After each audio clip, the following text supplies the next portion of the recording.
Ottoman palace cuisine, a culinary empire, through its unique characteristics, especially after the conquest of Istanbul and the construction of Topkapi Palace, represents the history, richness, and deep-rooted cooking techniques of Turkish culinary culture, stretching from the Central Asian steppes to Anatolia and later to the Ottoman palace cuisine. And the experiences and cooking techniques and culinary culture that Turks have gained over centuries and millennia, their introduction, application, and preservation in the Ottoman palace cuisine, and the fact that the land Silk Road passed through our territories. At the same time, the maritime Silk Road's presence in the world's being in Istanbul, which was a central hub, and the riches extending from Istanbul's ancient history. With the Ottoman conquest of Istanbul reaching even higher, soaring to its peak, has contributed to the richness of the Ottoman palace cuisine. Now, if I need to briefly mention the palace kitchen here, 10 large sections and a mosque are what's found within the palace kitchen. The palace kitchen also has 3 gates. I'll get into those topics. But when we say palace kitchen, it's not just a kitchen. It's useful to state this at the outset. The palace kitchen is a school. It's a hearth, a place of education. The staff members working in the palace kitchen have a promotion system that is based on a detailed grading system which is determined by their masters, that is, the experts, the foremen, and the chefs, who are all highly skilled individuals. The process begins from scratch, with new staff starting out as pupils or apprentices, learning the basics and gradually working their way up, much like how things work in a traditional school setting, where you start as a student and progress through different levels as you gain more knowledge and experience. The promotion system is a very special detail. Just like the performance evaluation systems in today's universities, a person undergoes a performance review based on their work, skills, and the practicality they bring to the kitchen. And through this promotion system, they rise within the kitchen.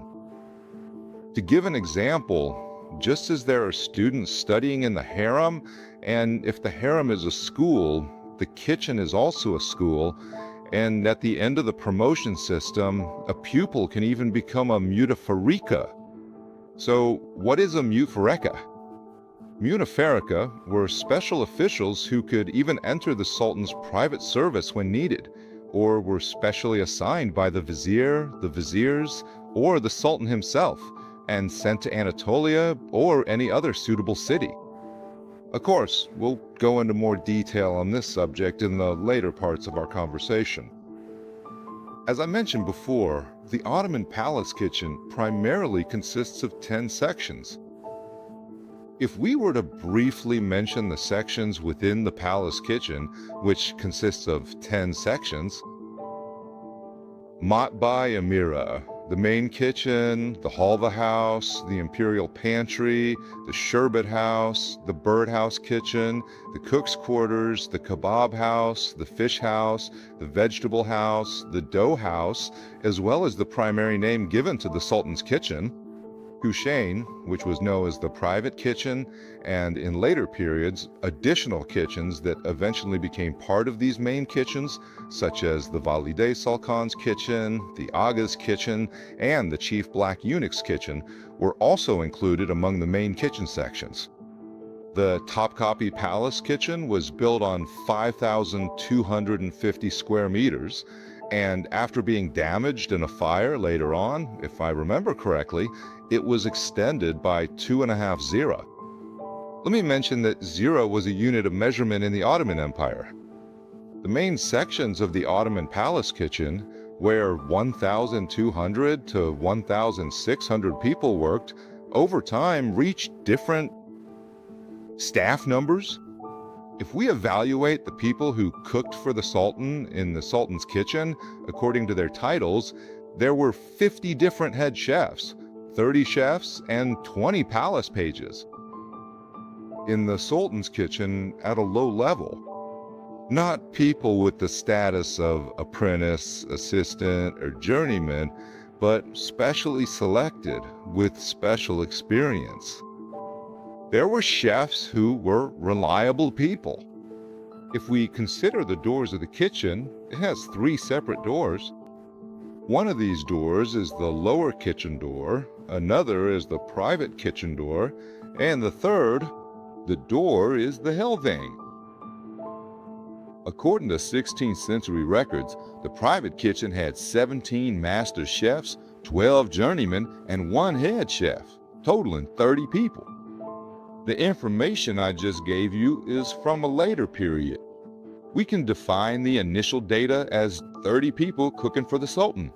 That is, when we consider the 16th century, it was 30 people. When we look at the Sultan's kitchen, all controls and the transport of food were guarded by the Tres halberdiers, and under the supervision of the taster, food was placed in special containers on a large tray, which is actually where the name of the first kitchen comes from, the Cuisine. Cuisine also means slough, in the sense that meals were prepared and placed exclusively for the Sultan, then covered. To maintain the heat, a lid made of leather and special fabrics was used, and then it was covered with a cloth and sealed. Until when? Until the food was brought to the head of the privy chamber in the Sultan's room, and under his and the taster's supervision, it was placed where the Sultan saw fit. Then, with the Sultan's approval, the seals were broken and the meal was served to him. According to the Code of Mehmed the Conqueror, it was a specific rule that sultans must dine alone. We should note that in later periods, there were sultans who dined with their families, their daughters, or special people they felt close to. Before the sultan began his meal, a bowl, a large copper bucket, would be brought with lukewarm water and rose petals inside. Hygiene was a very important matter in palace culinary culture, just as it is in Turkish culinary culture. After cleaning his hands and wiping them with the towel offered by the head towel bearer, he would eat his meal. After the meal, the table was covered exactly as it had arrived and taken back to the kitchen. As for the leftovers, except for very specific people, that is, other than the Sultan's private chef, the taster, and the head of the privy chamber, not many people would know about them. No one knows exactly what the Sultan ate or in what quantities. We can see various reasons for this within the Ottoman records. The Helvah kitchen is one of the most vital sections of the palace's culinary department. In fact, simply calling this section a kitchen is quite an understatement. The Helvah kitchen, being one of the largest sections of the palace kitchen, was where not just halvas, but also sherbets, syrups, and physicians' special medicinal food recipes were prepared. Now, what does medicine mean? It means food. It was a place where these special recipes were crafted, where scented candles were made for the Sultan's family when needed, and where even specialty soaps were produced. So we could essentially call the Helvah kitchen a pharmacy. Highly specialized chefs, possessing exceptional skill and extensive experience, used to work here. Since making sweets and halva required such specialized skills, there was a saying in the Ottoman era, "We don't care for the pickle makers. Keep them for yourselves, the dessert makers are enough for us." This was a sentiment shared by many viziers and prominent figures within the palace. As Evliya Çelebi noted, the Muslim loves sweets, while the infidel loves sour. In the Ottoman palace kitchen, they'd say, "Let the halva and dessert makers be ours. We have no use for the pickle makers." The imperial pantry, the kitchen steward, and the head pantler were among the most important officials of the kitchen. The kitchen steward and the head pantler. The Killerhane, or pantry, was where not only food supplies but also certain special and valuable items were stocked and kept. The Sherbet house. Sherbet is made without boiling. Products made from a blend of various sugars, fruits, and juices consumed without being boiled are called sherbets. To give you an example, lemonade is actually a type of sherbet. As for an example of a syrup, one prescribed by a physician. Beverages made by boiling ingredients in specific proportions are called syrups. In the Ottoman era, syrup was also a medicine used for healing purposes. To expand on the definition of syrup, it's prepared with a specific thickness and consistency. It contains special spices and is made according to its own definition or a physician's prescription. It's bottled, corked, and wax sealed, dipped in melted wax and pulled out, then stored airtight at room temperature. Historical kitchen records show that some syrups were aged for much longer than 6 months. When needed, this syrup is mixed with water or other drinks, much like how we use modern-day concentrates. 1:3, 1:5, or 1:6, the physician would determine the ratio and it would be consumed after being diluted. It's a medicinal beverage used to heal the sick or to provide unique flavors for special occasions. In the Ottoman Empire, sherbets and syrups were among the primary drinks served at celebrations. What are they? In Ottoman and Anatolian folk culinary culture, for weddings, feasts, or when a son returns from the military or a child is born. On such special days, a sherbet or syrup is quickly and lovingly prepared and enjoyed by loved ones, fostering happiness and a true sense of belonging. Furthermore, in the rich and diverse world of Ottoman culinary culture, the detailed records of Shirvani, as well as those of many other renowned physicians of the time, describe there were many different types of these drinks, each of which contained a wide variety of diverse ingredients, and they were often served as medicinal remedies for a range of different ailments and health issues. As for the cook's quarters, they were places where chefs both lived and received their professional training. They learned cooking and chopping techniques, how to handle the cauldrons, and how to use charcoal stoves. Now, to light the fires, this is the section where they received their special training. In this section, we can say that the staff who have just entered the culinary profession and have just started in the palace kitchen generally stay. The kebab fan is the place where grilled meats, specifically kebabs, are prepared. In fact, the fire that broke out in the palace kitchen at a later date, while kebabs were being made in the kebafa fan, is one of the pieces of information recorded in the kitchen ledgers, stating that the fire started there and the chimney caught fire.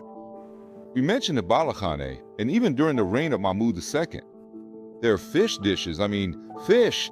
Contrary to the claims of many European writers and British and German travelers who said Turks didn't eat fish, official records show there was a balakhane within the palace kitchen.